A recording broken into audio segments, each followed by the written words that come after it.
तो देखो बच्चों, मैंने आपको इस एनालिसिस के बारे में कंप्लीट बताया है पहले ही। मैं एक बार फिर डिवाइड कर दूं। देखो इस तरह से हमारा जो टॉपिक चल रहा है वो है एनालिटिकल केमिस्ट्री। उसमें चल रहा है क्या? एनालिसिस। एनालिसिस में हमने देखे थे 2 टाइप्स होते हैं। एक होता है क्वांटिटेटिव एनालिसिस, इसको बोलते हैं मात्रात्मक विश्लेषण। उसे समझिए बच्चों, क्या बोलते हैं? क्वांटिटेटिव एनालिसिस, मात्रात्मक विश्लेषण। और एक होता है क्वालिटेटिव एनालिसिस, इसको बोलते हैं गुणात्मक विश्लेषण। ओके, गुणों के आधार पर पहचानना और यहां पर क्वांटिटी के बेस पर डिटरमाइन करना। इस क्वांटिटेटिव एनालिसिस के 2 टाइप्स होते हैं। एक होता है वॉल्यूमेट्रिक एनालिसिस और एक होती है ग्रेविमेट्रिक एनालिसिस। हम इसको बोलते हैं, इसको आयतनीय विश्लेषण, ठीक है, जिसमें हमने टाइट्रेशन देखे हैं। सभी टाइप्स के टाइट्रेशन बताए, मैंने पूरा डिटेल बता दिया वॉल्यूमेट्रिक एनालिसिस को अच्छी तरह से। और दूसरा है ग्रेविमेट्रिक एनालिसिस, इसको बोलते हैं भारात्मक विश्लेषण। ओके, ये है भारात्मक विश्लेषण। इसी को हम यहां पर अब डिस्कस करेंगे। जब ये हमारा पूरा डिस्कस हो जाएगा तब हम आएंगे क्वालिटेटिव एनालिसिस में। क्वालिटेटिव एनालिसिस में एक तो ऑर्गेनिक कंपाउंड्स की क्वालिटेटिव एनालिसिस होगी और एक इनऑर्गेनिक कंपाउंड्स की। ये होती क्या है? सीधा सा है कि किसी भी कंपाउंड में जो उसके कॉन्स्टिट्यूएंट एटम्स हैं, आइंस हैं, उनको आइडेंटिफाई करना, उनको पहचानना। तो अपन ने ऑर्गेनिक कंपाउंड में ऑलरेडी पढ़ चुके हैं। मैंने वहां पर आपको कार्बन, नाइट्रोजन, ठीक है, oxygen, hydrogen, sulphur, phosphorus, halogens, उनको कैसे आइडेंटिफाई किया जाता है क्वालिटेटिव एनालिसिस में कंप्लीट बताया है। ओके, ये हमारा जो चैप्टर है ये मिलेगा ऑर्गेनिक में जीओसी का, जिसमें आप एलिमेंटल एनालिसिस के नाम से देखोगे। तो ऑर्गेनिक कंपाउंड की तो क्वालिटेटिव एनालिसिस हम ऑलरेडी डिस्कस कर चुके हैं कंप्लीट डिटेल में।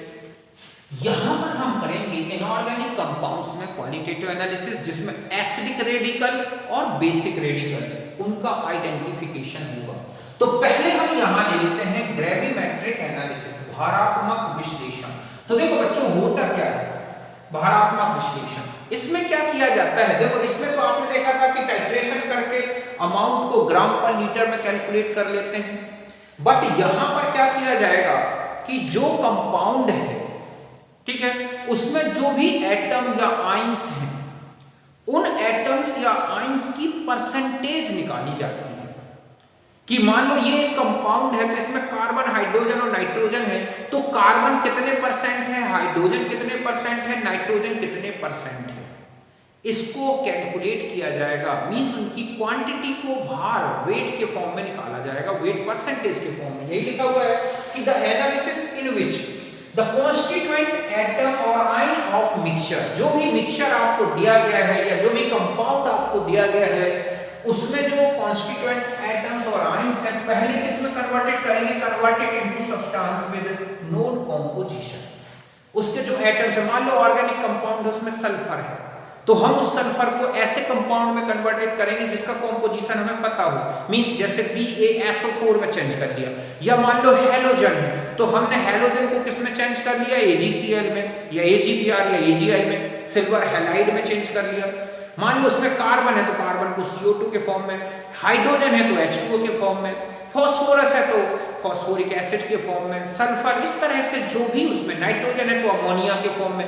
तो जो भी कंपाउंड या मिक्सचर है, उसके जो कॉन्स्टिट्यूएंट एटम्स हैं या आइंस हैं, पहले उनको कन्वर्ट किया जाता है एक नॉन कंपोजिशन में के कंपाउंड में। फिर इस कंपाउंड को प्रेसिपिटेटेड किया जाता है फ्रॉम मिक्सचर सॉल्यूशन। कि आपने जितना भी ऑर्गेनिक कंपाउंड में सल्फर था, पहले उसको आपने H2SO4 में चेंज कर लिया, H2SO4 के बाद उसको प्रेसिपिटेटेड किया किस फॉर्म में? BaSO4 के फॉर्म में। उस प्रेसिपिटेट को बाहर निकाला, अच्छी तरह से वॉश किया, ड्राई किया, फिर उसका वेट ले लिया जाता, वेट किया और फिर परसेंटेज कॉम्पोजिशन निकाल लिया जाता है, जो कि रिलेशंस लगेंगे, अभी मैं रिलेशंस को बताऊंगा।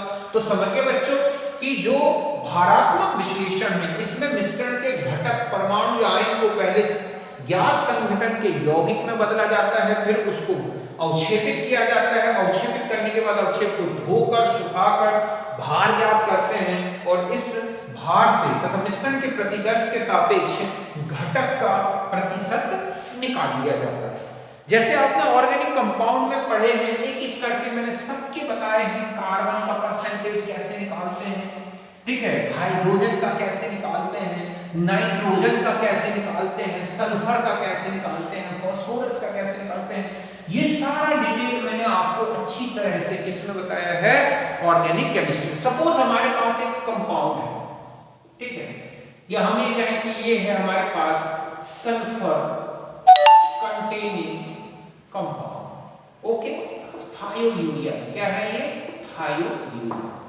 आपने इसको ट्रीटेड किया किसके साथ, HNO3, ऑक्सीडाइज्ड किया, इसको हीटेड किया, तो जितना भी सल्फर था, ठीक है, सपोज हमें मिल गया H2SO4, मींस यहां पर जो ऑल सल्फर था, ठीक है, कन्वर्टेड इनटू, ठीक है, H2SO4, फिर आपने इसमें मिलाया BaCl2, तो आपको मिल गया BaSO4 का प्रेसिपिटेट। क्या मिल गया, ये मिल गया हमें प्रेसिपिटेट, ओके।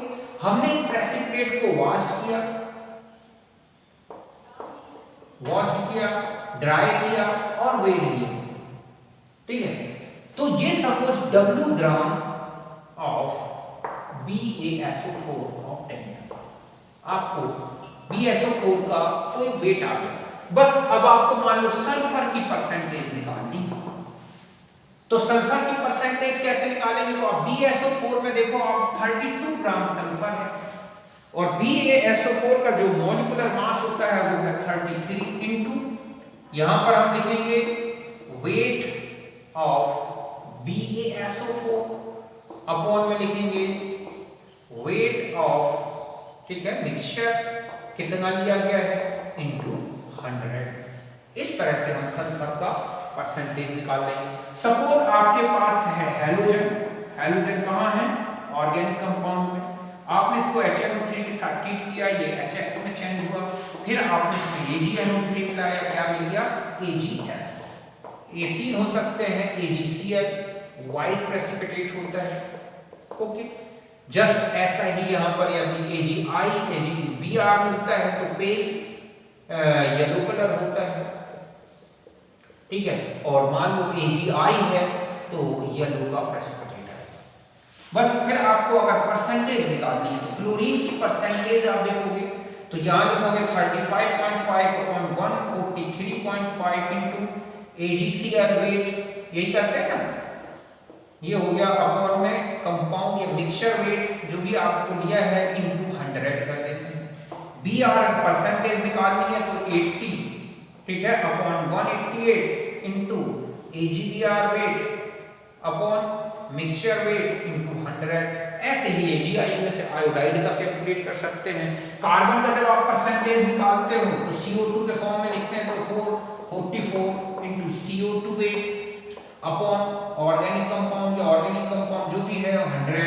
हाइड्रोजन का निकालते हैं तो आप लिखते हैं 2/88 इनटू H2O का वेट अपॉन कंपाउंड का वेट इनटू 100 कर देते हैं। इस तरह से आप जो है, तो ये सब किसमें आते हैं बच्चों, ग्रेविमेट्रिक एनालिसिस में। तो मैंने नाइट्रोजन का कैसे कैलकुलेट करते हैं, चाहे वो ऑर्गेनिक हो या इनऑर्गेनिक हो, सल्फर का कैसे करते हैं, हेलोजेंस का कैसे करते हैं, ये सब कुछ ऑलरेडी बता चुका हूं। तो ये सब ग्रेविमेट्रिक एनालिसिस में आता है, जिसमें कि सैंपल के जो कंपोनेंट्स हैं उनका वेट निकाला जाता है, उनकी परसेंटेज निकाली जाती है मिक्सचर में। यही ग्रेविमेट्रिक एनालिसिस है। तो ये दोनों आते हैं एनालिसिस, कौन से, वॉल्यूमेट्रिक और ग्रेविमेट्रिक। ये दोनों किस में आ गए आपके, क्वांटिटेटिव। अब हम आएंगे क्वालिटेटिव एनालिसिस, तो यहां तक नोट करें।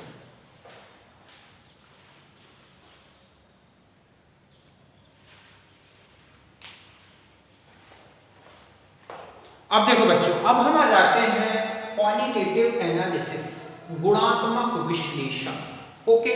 तो देखो, चाहे ऑर्गेनिक कंपाउंड हो या इनऑर्गेनिक कंपाउंड हो, इनमें जो कॉन्स्टिट्यूएंट एटम्स हैं या कॉन्स्टिट्यूएंट रेडिकल्स हैं, आयंस हैं, इनका आइडेंटिफिकेशन करना ही क्या कहलाता है बच्चों, क्वालिटेटिव एनालिसिस। ये लिखा है ना कि आइडेंटिफिकेशन ऑफ रेडिकल, आयन और एटम ऑफ कंपाउंड ठीक है, is called qualitative analysis. Elements are identified for organic compounds and radicals for inorganic compounds. जब हम एक ऑर्गेनिक कंपाउंड लेते हैं तो ऑर्गेनिक कंपाउंड में हम एक एक एलिमेंट का एनालिसिस करते हैं, क्वालिटेटिव एनालिसिस, जो कि मैं ऑलरेडी करा चुका हूं। आप ऑर्गेनिक केमिस्ट्री में जाओगे वहां पर मिलेगा elemental analysis, nitrogen, carbon, hydrogen, sulphur, halogen, ठीक है, फास्फोरस, इसके अलावा ऑक्सीजन। हम इनका ऑलरेडी डिस्कशन कर चुके हैं। ऑर्गेनिक कंपाउंड में एक एक एलिमेंट के एनालिसिस की मेथड बताई है, आप वहां देख सकते हैं। और जो इनऑर्गेनिक कंपाउंड्स हैं उनमें हम किसका डिस्कशन करेंगे, रेडिकल्स का आइडेंटिफिकेशन करेंगे। और यहां पर जो हम डिटेल लेंगे वो यही लेंगे, रेडिकल एनालिसिस, जिसको हम बोलते हैं सॉल्ट एनालिसिस। समझ गए बच्चों कि यौगिकों के मूलकों, आयनों या परमाणुओं, means radicals, ions, atoms, okay, आदि की पहचान करना गुणात्मक विश्लेषण। अब आता है कि यहाँ गुणात्मक शब्द क्यों लगा है। तो ये जो आइडेंटिफिकेशन है एक्चुअली में, ये जो एटम, आयंस या रेडिकल्स हैं, इनकी प्रॉपर्टी के बेस पर, इनके गुणों के बेस पर आइडेंटिफाई किए जाते हैं कि ये किस तरह के रिएक्शंस देते हैं, किस तरह का प्रेसिपिटेशन करते हैं, प्रेसिपिटेट का कलर क्या है, इस बेस पर ही हम आइडेंटिफिकेशन करते हैं। इसलिए इसको बोला गया है क्वालिटेटिव एनालिसिस। समझ गए ना। कार्बनिक यौगिकों में हम तत्वों का गुणात्मक विश्लेषण करते हैं, जो हम कर चुके हैं। ऑर्गेनिक में जाओ आप, एलिमेंटल एनालिसिस मिलेगा आपको वहां पर। जबकि अकार्बनिक यौगिक मींस लवण में हम मूलकों का विश्लेषण करेंगे। तो यहाँ पर जो हम डिटेल में लेंगे वो हम सॉल्ट एनालिसिस लेंगे। ओके, तो हम आ जाते हैं क्वालिटेटिव एनालिसिस ऑफ सॉल्ट, लवण का गुणात्मक विश्लेषण। तो देखो बच्चों, जो सॉल्ट होता है वो होता क्या है। सॉल्ट मतलब होता है कि एक ऐसा कंपाउंड जो एसिड बेस न्यूट्रलाइजेशन रिएक्शन में बनता है और आयोनिक नेचर का होता है। जब एसिड बेस रिएक्शन होती है तो एक आयोनिक कंपाउंड बनता है और एक वाटर बनता है। तो वो जो आयोनिक कंपाउंड है उसे ही हम क्या बोलते हैं, सॉल्ट। आप देखोगे सॉल्ट के दो पार्ट होते हैं। समझ गए बच्चों कि जो लवण है उसके दो भाग होते हैं, टू पार्ट्स होते हैं। एक तो होता है एसिडिक रेडिकल, अम्लीय मूलक, और एक होता है बेसिक रेडिकल, क्षारीय मूलक। अब आता है कि अम्लीय मूलक क्या है। तो देखो, negatively charged part of salt which comes from acid during the neutralisation reaction. जब न्यूट्रलाइजेशन रिएक्शन चलती है तो उस रिएक्शन में जो एसिड है, एसिड से जो पार्ट नेगेटिवली चार्ज जो पार्ट है जो सॉल्ट में आता है उसे ही हम बोलते हैं एसिडिक रेडिकल। समझ गए ना कि negatively charged part of the salt which comes from acid during neutralisation. समझ गए बच्चों, उदासीनीकरण प्रक्रिया में अम्ल से जो भाग प्राप्त होगा, से प्राप्त मूलक को ही जो ऋणावेशित होता है उसे ही हम बोलते हैं क्या, एसिडिक। उदासीनीकरण प्रक्रिया में अम्ल से प्राप्त मूलक जो ऋणावेशित होता है। और आता है बेसिक रेडिकल, तो पॉजिटिवली चार्ज्ड रेडिकल और ion which comes from base during the neutralization। जब जो पॉजिटिवली चार्ज पार्ट है सॉल्ट का, जो कहां से आता है, बेस से न्यूट्रलाइजेशन रिएक्शन में, तो उसे हम बोलते हैं बेसिक रेडिकल। देखो जैसे NaOH है, बेस है, HCl एसिड है, न्यूट्रलाइजेशन हुआ NaCl बना, तो ये सॉल्ट है। इस सॉल्ट को आयोनाइज करें तो Na+, ये बेसिक रेडिकल है। क्यों? क्योंकि ये बेस से आया है। और जो Cl- है वो क्या है, एसिडिक रेडिकल। तो हर एक सॉल्ट में एसिडिक रेडिकल और बेसिक रेडिकल्स होते हैं। एक एक हो सकते हैं, एक से ज्यादा हो सकते हैं। ओके, तो यहां तक नोट करो।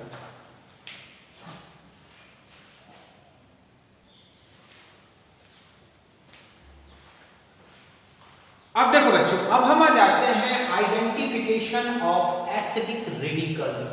जो हमारे एसिडिक रेडिकल्स हैं उनको कैसे आइडेंटिफाई किया जाता है। तो पहले मैं ये बता दूं कि जो एसिडिक रेडिकल्स हैं आर क्लासिफाइड इन 3 ग्रुप्स।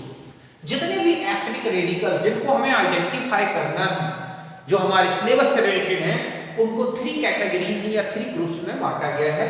पहला होता है ग्रुप 1, डाइल्यूट एसिड ग्रुप कहलाता है। इसको क्या बोलते हैं, डाइल्यूट एसिड ग्रुप, तरल अम्ल समूह ग्रुप फर्स्ट। तो ये है डिटेक्टेड बाय डाइल्यूट H2SO4 या डाइल्यूट HCl। मतलब इनका जो उपस्थिति है सॉल्ट में, जो इनकी प्रेजेंस है वो किससे डिटेक्टेड की जाती है, डाइल्यूट H2SO4 से या डाइल्यूट HCl। मींस अगर हम सॉल्ट में ये मिलाते हैं डाइल्यूट H2SO4 डाइल्यूट HCl और कोई एक्शन होता है, कोई रिएक्शन होती है, तो इसका मतलब है कि उसमें ग्रुप फर्स्ट के मेंबर्स हैं, एसिडिक रेडिकल्स हैं डाइल्यूट एसिडिक ग्रुप के। समझ गए बच्चों, इनको तनु H2SO4 एक तनु HCl द्वारा डिटेक्टेड किया जाता है। इसमें आता है एक तो carbonate CO3 sulphide SO3 sulphide H2 nitride NO2 acetate CH3COO। ये रेडिकल्स हमारे कहां आते हैं, ग्रुप फर्स्ट में डाइल्यूट एसिड ग्रुप कहलाता है। ग्रुप 2 में आ जाते हैं। अब जो ग्रुप 2 है इसको बोलते हैं कॉन्संट्रेट एसिड ग्रुप। समझ गए बच्चों, इसको क्या बोलते हैं, कॉन्संट्रेट एसिड ग्रुप। इसमें जो रेडिकल्स होते हैं उनको डिटेक्टेड किया जाता है कॉन्संट्रेट H2SO4। मींस अगर हम सॉल्ट में कॉन्संट्रेट H2SO4 डालते हैं और कोई एक्शन होती है, कोई गैस इवॉल्व होती है, तो इसका मतलब है कि उसमें ग्रुप 2 के मेंबर्स हैं, मींस रेडिकल्स। समझ गए बच्चों कि इनको सांद्र H2SO4 से डिटेक्टेड किया जाता है। उसमें आता है fluoride Cl-, bromide Br-, iodide ठीक है, I-, नाइट्रेट NO3 और ऑक्सीडेट। और ग्रुप थर्ड आता है, इसको बोलते हैं स्पेसिफिक ग्रुप। ओके, इनके जो रेडिकल्स हैं इस ग्रुप के ना तो H2SO4 से डिटेक्टेड होते हैं और ना ही किसी कॉन्संट्रेट, मतलब ना तो कॉन्संट्रेट ना डाइल्यूट, किसी भी H2SO4 या HCl से डिटेक्टेड नहीं करते। ये अपने आप में स्पेसिफिक होते हैं। इनको ऑलरेडी मतलब इनको अलग से ही आइडेंटिफाई किया जाता है, जैसे कि सल्फेट है SO4 बोरेट है BO3 ओके 3 और फ्लोराइड है F-। ये स्पेसिफिक ग्रुप है। तो कुल मिलाकर जो हमारे सिलेबस से रिलेटेड रेडिकल्स हैं या जो हमारे प्रैक्टिकल से रिलेटेड जो रेडिकल है एसिडिक रेडिकल, वो इन 3 कैटेगरीज या 3 ग्रुप्स में डिवाइड किए गए हैं। ये इस बेस पर डिवाइड किए गए हैं कि कौन डाइल्यूट से एक्शन करता है, कौन कॉन्संट्रेट से करता है, कौन दोनों से नहीं करता। ओके, तो यहां तक नोट करें।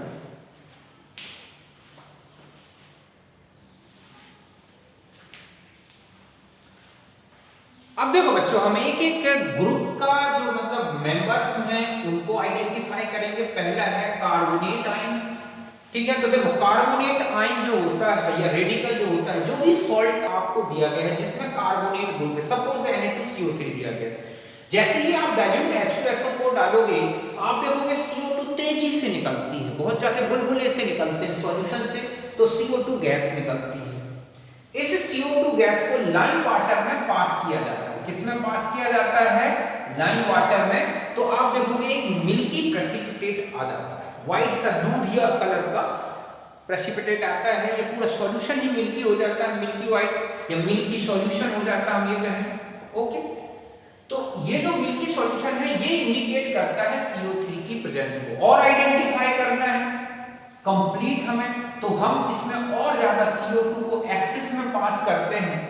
इसी सॉल्यूशन में जब हम एक्सिस में CO2 को पास करते हैं तो पूरा मिल्की जो सॉल्यूशन है वो मिल्की पीपीटी वो डिसअपियर हो जाता है, क्योंकि ये वाटर सॉल्युबल है। क्या बन जाता है, कैल्शियम बाइकार्बोनेट। इस तरह से कैल्शियम बाइकार्बोनेट बना, मींस ये प्रेसिपिटेट अगर डिसॉल्व हो रहा है एक्सेस ऑफ CO2 तो समझ जाओ कि आपको क्या दिया गया है, कार्बोनेट ग्रुप।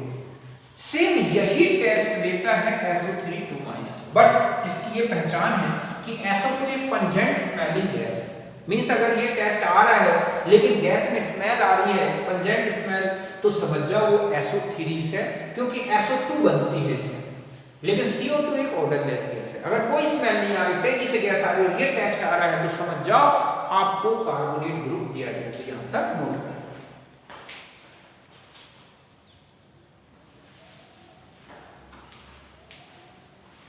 अब देखो बच्चों, नेक्स्ट आता है SO3 तो SO3 जो होता है, इसमें जैसे ही डाइल्यूट H2SO4 मिलाया जाएगा, मतलब हम सल्फाइड आयन को Na2SO3 के फॉर्म में लाए, किसी भी फॉर्म में हो सकता है। ओके, तो यहां पर SO2 गैस बनती है। इस SO2 गैस को जो K2Cr2O7, ये जो एक सॉल्यूशन होता है, हम जानते हैं कि ये सॉल्यूशन ऑरेंज कलर का होता है।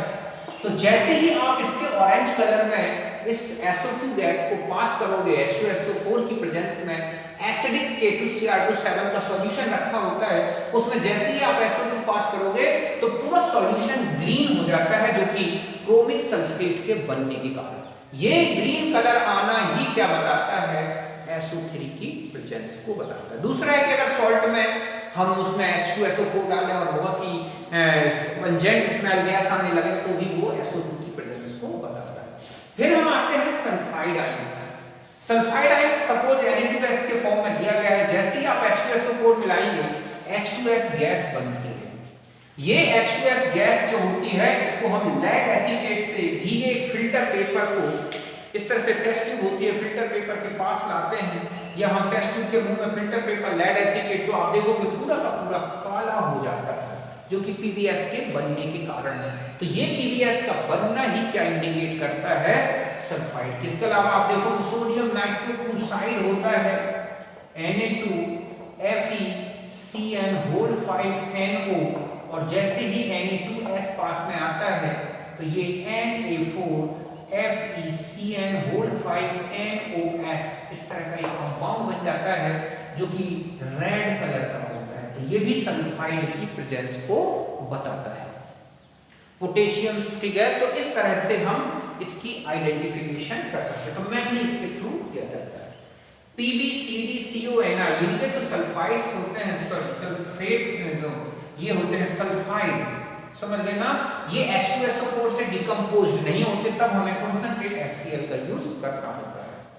फिर आता है नाइट्राइट NO2 1-। तो देखो NaNO2 के फॉर्म में मान लो नाइट्रेट सॉल्ट, आपने नाइट्राइट सॉल्ट NaNO2 के फॉर्म में लिया है, डाइल्यूट H2SO4 डालोगे तो HNO2 और HNO2 से बनता है फिर क्या, NO। ये कलरलेस गैस है। ये कलरलेस गैस जैसे ही एयर के कांटेक्ट में आती है ब्राउन कलर की गैस बनती है NO2। तो ये इंडिकेट करता है नाइट्राइट की प्रेजेंस को। इसके अलावा और कंफर्म करना है तो फेरस सल्फेट का फ्रेश सॉल्यूशन लिया जाता है और उसमें इस गैस को पास किया जाता है, कलरलेस जो गैस है। अगर सॉल्यूशन ब्राउन कलर का हो जाता है तो भी वो किसकी प्रेजेंस को बताता है, NO, जो कि नाइट्रोसोफेरस सल्फेट के बनने के कारण होता है।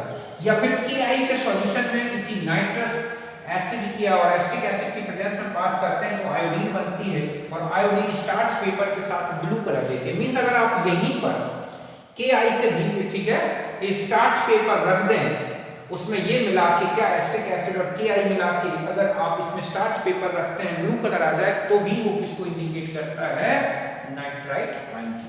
एक और बचता है रेडिकल हमारा डाइल्यूट ग्रुप का, और वो होता है एसीटेट। तो आप देखोगे कि एसीटेट बिल्कुल सिंपल सा टेस्ट होता है। हमें कैसे आइडेंटिफाई करना होता है एसीटेट, तो सपोज आपको सोडियम एसीटेट दे रखा है COONA, और जैसे ही आप डाइल्यूट H2SO4 डालोगे तो CH3COOH प्लस आपके पास मिल जाएगा Na2SO4। ये जो होता है विनेगर जैसी स्मेल होती है, कैसी होती है, सिरके जैसी गंध, विनेगर। और अगर आपको आइडेंटिफाई करना है तो COOH प्लस C2H5OH इनके एथाइल अल्कोहल, ठीक है, इसमें पास कर दें तो आप देखोगे CH3COO C2H5+H2O, ये होती है बिल्कुल फ्रूटी स्मेल, फलों जैसी गंध आती है। तो फ्रूटी स्मेल है, ये क्या बन जाता है, एथाइल एसीटेट। तो इस एथाइल एसीटेट की फ्रूटी स्मेल के कारण ही इसको आइडेंटिफाई किया जा सकता है। तो इस तरह से ये थे हमारे कौन से, डाइल्यूट एसिडिक रेडिकल्स। तो यहां तक नोट करना।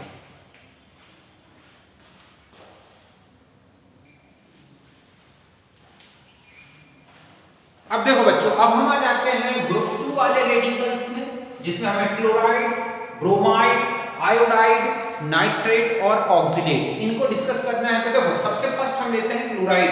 सपोज हमने सॉल्ट लिया NaCl के फॉर्म में, जैसे ही H2SO4 मिलाएंगे HCl की पंजेंट फ्यूम्स आती हैं। इन फ्यूम्स को हम NH4OH से भीगी एक छड़ होती है उसके पास ले जाते हैं, तो आप देखेंगे व्हाइट फ्यूम्स आने लगते हैं, जो किसके कारण होते हैं, NH4Cl के कारण। या फिर आप AgNO3 सॉल्यूशन लें और इन जो है HCl vapours pungent smell fumes हैं उसमें पास करते हैं, आप देखोगे व्हाइट PPT आएगा। आप यहां पर NH4OH यूज करेंगे तो ये बन जाएगा इस तरह से होल ट्वाइस Cl माइनस, जो कि ये क्या होगा, सॉल्युबल होगा। जैसे ही NH4OH मिलाओगे AgCl का व्हाइट प्रेसिपिटेट ये कॉम्प्लेक्स बना के डिसॉल्व हो जाता है। फिर हम आ जाते हैं, इसका एक कंफर्मेशन टेस्ट होता है क्रोमाइल क्लोराइड टेस्ट। तो क्या किया जाता है कि ये है सॉल्ट और ये है K2Cr2O7, ये भी सॉलिड होता है, ये भी सॉलिड, और इसमें मिलाया जाता है कंसंट्रेट H2SO4। तो देखो सॉल्ट के साथ कंसंट्रेट H2SO4 ने रिएक्शन की और क्या बना HCl, और K2Cr2O7 से कंसंट्रेट H2SO4, यहां पर ये क्या लिया जाता है कंसंट्रेट, तो इससे बनती है CrO3 और Cl2, इनकी रिएक्शन होती है तो बनता है CrO2Cl2 क्रोमाइल, इसको बोलते हैं क्रोमिल क्लोराइड, ठीक है, गैस, जो कि डीप रेड कलर की होती है, तो ये ऑब्जेक्ट काम का होता है। फिर इसको NaOH के सॉल्यूशन में पास करते हैं तो येलो सॉल्यूशन मिलता है, जो कि सोडियम क्रोमेट के कारण होता है, और इस सॉल्यूशन में जैसे ही लेड एसीटेट मिलाते हैं येलो प्रेसिपिटेट आता है, जो कि लेड क्रोमेट का होता है। तो ये होता है कंफर्मेशन टेस्ट क्लोरीन का। ओके, यहां तक समझ गए। फिर हम आ जाते हैं ब्रोमाइड का टेस्ट। देखो NaBr सॉल्ट लिया, H2SO4 मिलाया, HBr की वेपर आई, AgNO3 में पास कर दोगे, पेल येलो कलर का प्रेसिपिटेट आएगा, जो NH4OH में सॉल्युबल होता है, लेकिन थोड़ा सा पार्शियली सॉल्युबल होगा, तो Br का आइडेंटिफिकेशन हो गया। और भी करना है तो KBr के सॉल्ट में क्लोरीन वाटर मिला दें, तो आप देखोगे ये ब्रोमीन फ्री होती है, डिस्प्लेसमेंट होगा, और फिर इसके बाद इसमें क्लोरोफॉर्म मिलाया जाता है CaCl3। जैसे ही क्लोरोफॉर्म मिलाओगे Br2 क्लोरोफॉर्म में डिसॉल्व होगी और लेयर ब्राउन कलर की दिखने लगेगी। क्लोरोफॉर्म की जगह CCl4 भी यूज कर सकते हैं। Br2 CCl4 लेयर में डिसॉल्व होकर ब्राउन लेयर बनाती है। ओके, इससे भी ब्रोमीन क्या ब्रोमाइड आयन का आइडेंटिफिकेशन होता है। फिर आता है आयोडाइड आयन। तो आप सोडियम आयोडाइड में H2SO4 मिलाओगे, Hi फ्री होगा, HiAgNO3 से येलो प्रेसिपिटेट देगा, जो NH4OH में सॉल्युबल नहीं होता। अगर गलती से आपको पहचान में नहीं आ रहा हो कि उसमें AgBr है या AgI है, तो आप NH4OH का टेस्ट लगा दें, अगर प्रेसिपिटेट डिसॉल्व नहीं हो रहा है तो वो AgI होगा, मींस आयोडाइड आयन होता है। और भी आइडेंटिफिकेशन करना है तो आप क्लोरीन वाटर मिला दें सॉल्ट में, आप आयोडीन बनेगी, फिर उसमें मिलाएं क्लोरोफॉर्म, आप देखोगे जो क्लोरोफॉर्म की लेयर है वो वायलेट कलर की दिखने लगती है। इस बेस पर भी ये आइडेंटिफिकेशन किए जाते हैं। तो यहां तक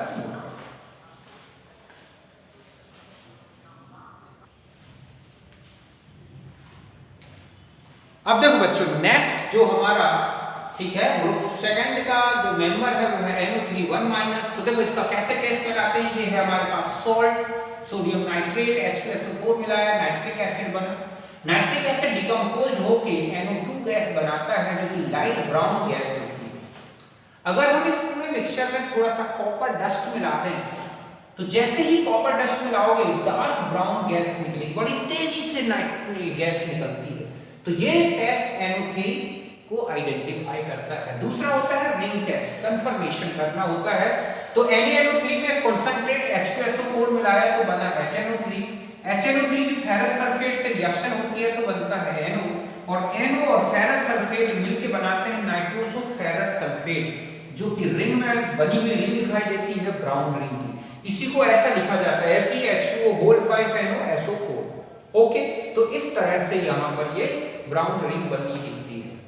फिर आता है ऑक्सीडेट ग्रुप का टेस्ट कैसे लगाएं, तो हमें सोडियम ऑक्सीडेट सपोज दिया गया है, H2SO4 मिलाएंगे, ऑक्सैलिक एसिड बनेगा, जो कंसंट्रेट H2SO4 की प्रेजेंस में इस तरह से ब्रेक हो जाता है और CO बनाता है। अगर आप टेस्ट ट्यूब के मुंह में, माउथ में थोड़ा सा आग लगाएं तो आप देखोगे कि ब्लू फ्लेम के साथ ये जलने लगेगी।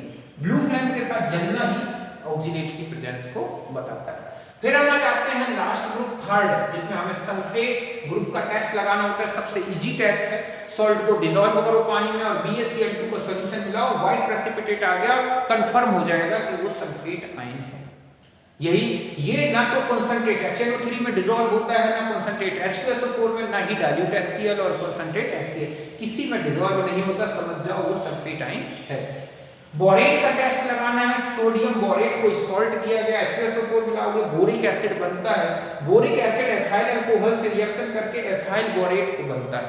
जब हम क्या करें, टेस्ट ट्यूब को गर्म करते रहें and bring the mouth of test tube near at the flame, और फ्लेम के पास ले जाएं, तो आप देखोगे कि मुंह में एक ग्रीन फ्लेम के साथ जलने लगती है एथाइल बोरेट, जो कि BO3 की प्रेजेंस को बताता है। तो एक पूछा जाता है कि ब्लू जो ग्रीन फ्लेम आ रही है बोरेट टेस्ट में, वो क्या कंपाउंड होता है, तो वो है एथाइल बोरेट। तो ये थे हमारे तीनों ग्रुप के रेडिकल्स एसिडिक रेडिकल्स। नेक्स्ट में जो हम वीडियो लेंगे उसमें सारे बेसिक रेडिकल्स का ड्राई टेस्ट और वेट टेस्ट, मतलब गीला परीक्षण और सूखा परीक्षण, शुष्क परीक्षण, इनको करेंगे, तब जाके हमारी पूरी यूनिट फिनिश हो जाएगी। ओके, तो आप इसे नोट करें।